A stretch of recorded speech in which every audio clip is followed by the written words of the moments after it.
Ako sa vyhnúť väzeniu v sebaobrane? Najčastejšia vec, ktorú budete potrebovať robiť, je to, musíte ukázať ostatným, že vy ste v tej situácii obeť. To znamená, na rozdiel od prichádzam k nemu a prsím sa na ňo, sa postavím do nejakého bezkonfliktného postoja a ukazujem teda, že ja do toho súboja ísť nechcem. Samozrejme, počas toho sa celý čas bránim a som pripravený zautočiť, ale z vonkajšieho pohľadu človeka, ktorý prechádza okolo, iba vidí človeka, ktorý ustupuje a úplne do toho súboja nechce ísť. To je bod číslo 1. No a bod číslo 2 vám zase pomôže vec, ktorú sme vám ukázali v iných videách, a to je stop efekt. Vy potrebujete vedieť zakričať stop, stačí!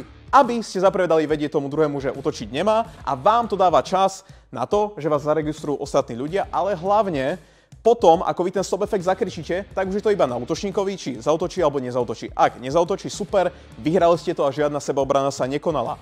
Alebo sa stane tá druhá vec, ona vás zautočí a v tomto momente už nemusíte váhať, či je teda na čase ho trafiť alebo nie, lebo ste konkrétne dali vedieť, stop, neútoč, a on i tak zautočil a potom som ho trafil. To mi dáva jednoznačnú výhodu potom, keď sa to bude prekazovať niekde na súde. Pre viacej takýchto typov nás sledujte ďalej.